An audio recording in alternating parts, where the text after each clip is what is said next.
Morning, family. I actually wanted to make this video because I had a meet before this one that's coming up out at Trinity. It was terrible. Didn't want to reflect on it.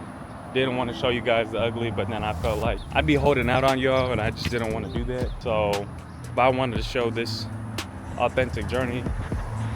I got to show the good and the bad. And y'all, this was pretty bad.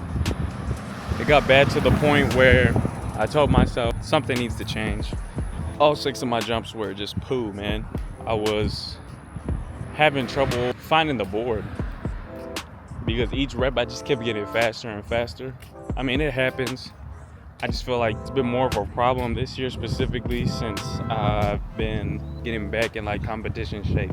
I feel like the last couple years I didn't really train acceleration or sprints. I added that back into the regimen and I mean, it's starting to show. All my jumps, I was running through the takeoff. These jumps don't define me, but it is telling me that something does need to change. And so what I've done recently is started to learn how to do the double hitch. A double hitch, for those who don't know, it's like a single hitch kick, but just doing it twice in the air. So you're doing a running man. If you guys have ever seen like Carl Lewis or Mike Powell, I would say definitely go give them a look. I would say honestly one of the best long jump competitions ever in history. 2 men going over 890. That's I want to say that's like 28 feet. I could be wrong too.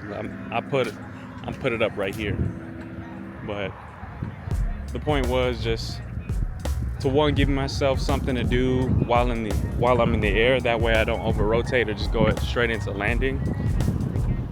So far it's been working. Last few practices have been a challenge because I'm rebuilding my whole flight mechanics, but it's been paying off. I'm slowly getting more comfortable with how it feels. It's starting to become a little bit more natural. One of my biggest wins was finally just letting it land.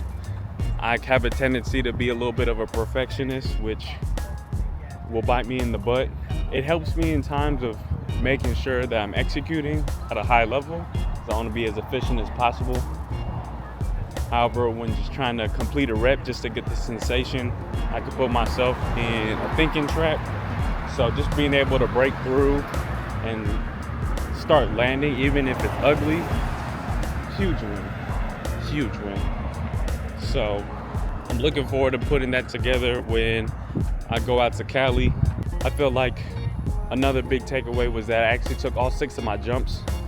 That's a huge check mark saying, hey, I'm healthy enough to be able to take full long jump competition, assuming that I make finals.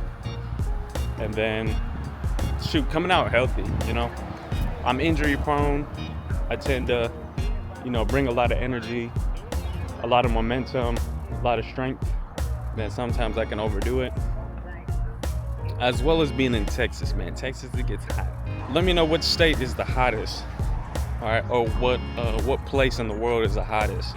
But I would prefer like a hot environment over a cold one, because me and the cold, we don't mix. We like oil and water. I'm just letting y'all know. So I'm gonna have to pass on that one. That's pretty much that, man. Really a big takeaway from this video is just to make sure that, hey, like, honor the peaks and valleys in your journeys, whether that be in track, for my sake. It could be fitness, working to get your bench up. School, you're gonna have periods of, when you fail a class. I failed a class before. There's nothing wrong with that. Just make sure you really assess and see like why it happened. Just try to make the adjustments moving forward, because things happen. If it happens once, take it with grace. If it happens more than once and you start seeing a pattern, then that's when it's time to really go in and assess. So everyone watching this video, I hope y'all have a blessed day. Like I said in the beginning, I hope each and every one of y'all strive for your goal, whatever it may be. Honestly, let's be great. Love y'all. Take care. Catch you on this next one. All right then, y'all.